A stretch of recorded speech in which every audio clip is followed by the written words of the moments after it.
कबीर सुनो भाई साधो, कहत कबीर सुनो भाई साधो, अरे कहत कबीर सुनो भाई साधो, कहत कबीर सुनो भाई साधो। साहब मिले सबूरी में, अरे साहब मिले सबूरी में, मन लागो यार फकीरी में, मन लागो। Are you supposed to have purpose, or is that just going to lead to more suffering? Because right now I'm We really put these up focused. with a purpose, didn't we? And this is the fate of all our purposes. Well, what happened because you were someone before you realized who you are now? It And doesn't matter. it's like, The journey of life then will be very finite, it will be very programmed, it will be very predictable. You will not be able to live a life that he's talking about. The purpose is still. You have to identify with the truth. it's Emerging. like That she talks about it had before. I go back to the question I asked you a while back. Sitting here, do you need a purpose?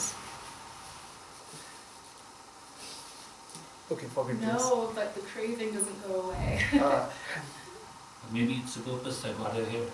If she didn't have that purpose, she would not fuel the power in her feet. Sitting with a lover, do you need a purpose? Do you say this is the goal of our meeting? When do you have goals? In which kinds of interactions, relationships? And your life is a whole movement in relationship, is it not? All the time you are relating to something or somebody. When do you say that a particular meeting has purpose? I suppose this is a struggle that comes from feeling conflict in your life and turning inward to try and figure out, what are you supposed to do? What's the answer? But it's And like you when you feel turn that- inward, it's like I feel like there's nothing there, and then I just don't have any answers. Yes, and you feel that only when you feel hollow. Yeah. Like a businessman talking to the other, both feeling hollow and both having a purpose to maximize their gains and benefits. When two businessmen meet, they have a certain hollowness here. You know hollowness? Yeah. Something that demands to be filled up. Yeah. Something that demands a particular gain. You devise a purpose in order to fill yourselves up. In love you don't have a purpose. In business you have a purpose. If you are really alright, would you want a purpose? No. Now, you want a purpose because you feel not alright. Now, answer the next one then. Had there been no hope of a purpose, would you still have felt not alright? No, I wish there was no such thing as purpose. So, the hope of a purpose keeps you feeling more and more not alright. Do you see what is happening?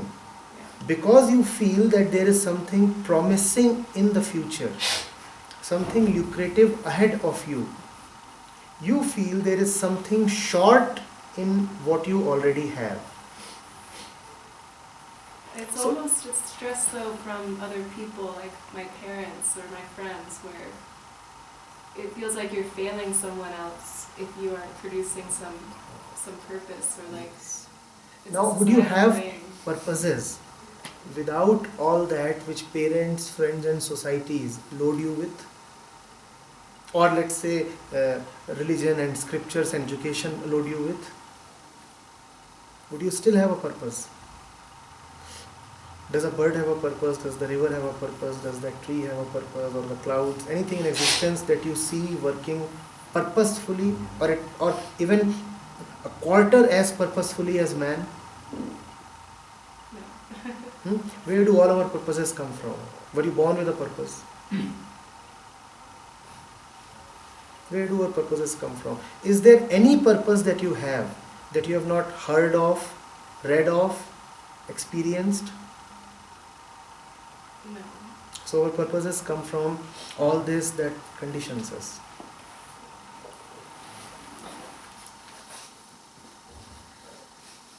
You see this? All that which conditions you, if we dive deeper into the story, conditions you with the promise of liberation.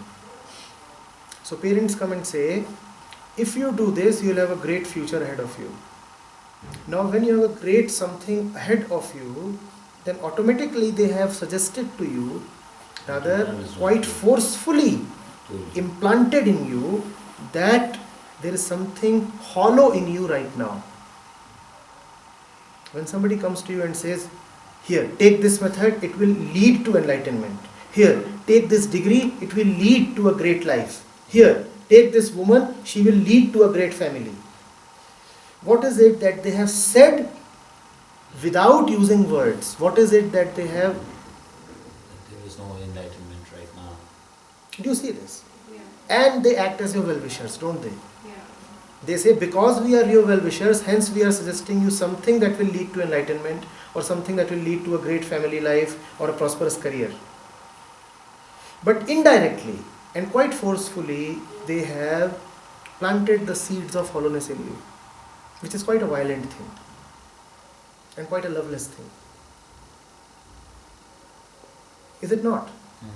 Every guru who tells you that by doing this or that you will become enlightened, is he not acting violently? Is he not suggesting to you that you are already there where you must be, need to be, and always are?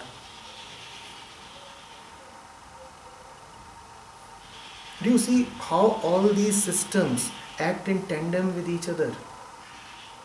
Be it the spiritual system or the system of education or the corporate system or the system of the family, they all act in perfect coordination with each other, in the sense that they all offer you something. They offer you a future, they offer you a security, they always give you something that will make you better. Education seeks to make you better. Religion seeks to make you better. Gurus aim to improve you in some kind of a super conscious way. Everyone wants to turn you into something better, a more improved version of yourself. The fundamental of spirituality is the Atman is beyond improvement. That which you are is already perfect. Now what improvement are you talking of? By talking of improvement, you only make yourself feel inferior. And that is the mother sickness. One who is feeling hollow and inferior will act violently, will be a cause of misery and disturbance to the entire world. The world needs more people who are alright within themselves, who don't have this desperate feeling to achieve, who are not ambitious, who are not looking forward to the next day, or to the next birth, or to the next incarnation, or to the next prophet, or to the next million. We are always looking forward to the next something. The world needs more people who are alright with this evening, with this day, with this moment, with this presence, with this gathering, with the relationships that are here, with this simple cup of tea, with the falling of the curtains, with the disappearance of this flame, with everything that is. The world needs more such people who are fundamentally at ease, who are basically relaxed. Don't you think that that relaxation is your very nature? Don't you see that it is so easy to slip into it? Like you are being carried in your mother's arms. It's easy and hard. It should be easy. It is hard if you have too many of those influences around you which call for a share of your mind. Otherwise it is so easy that it need not happen because it is already happening. It is the only thing that is happening.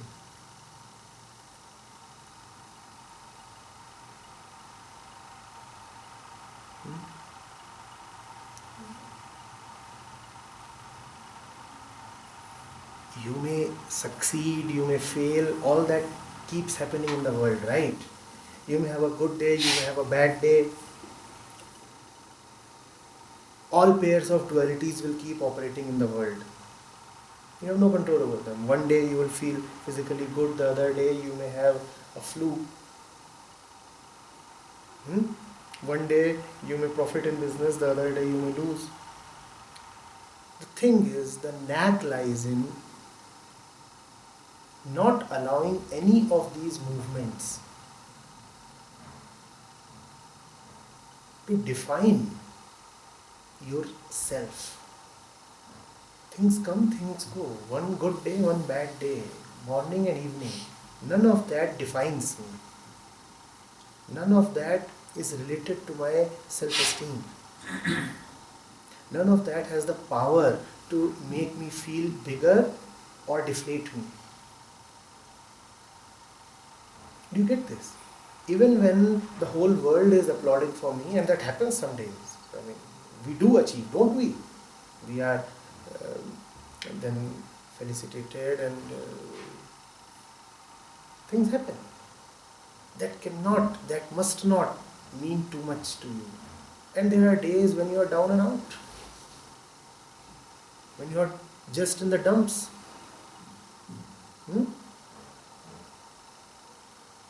Even that should not mean too much to you. I am alright without the appreciation of the world, and I am alright with the appreciation of the world. I am alright when I am healthy, and I am alright when I am Not so. sick. It's okay, it's okay. There is no great sickness that I am carrying that requires a long, winding treatment. Of course, there are, as a person, as a human being, there are imperfections. They are bound to be. The body is not perfect, it is limited in its strength, in its constitution. The mind cannot have all the knowledge of the world, it too is limited in its thought, in its functioning. But even in the middle of all the imperfections of the mind, of the body, I am still perfect. Do you see this?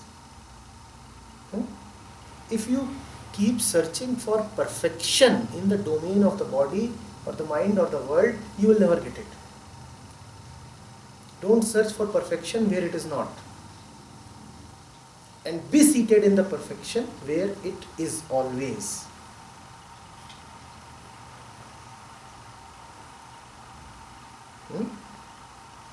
Don't search for liberation in yoga. Then yoga will be fun. Don't search for God in scriptures. Then scriptures will be your friends. Don't burden your relationship with your lover or your spouse with enlightenment. Then you can really relate nicely. But if you expect your husband or your wife or your lover to be God, then you are unnecessarily loading your relationship with expectations.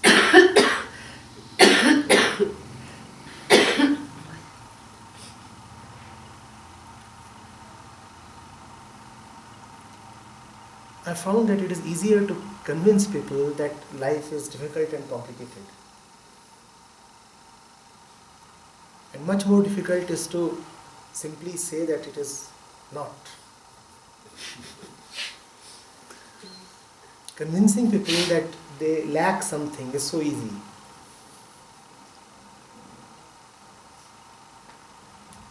And saying that you are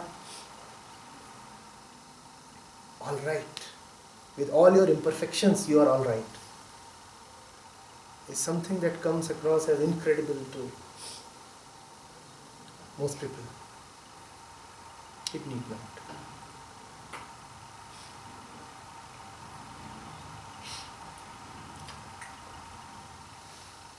There is this king who used to chase gurus, believing that he'll get his answers. And so there was one sage, one seeker, one war guy who was praying in the jungles.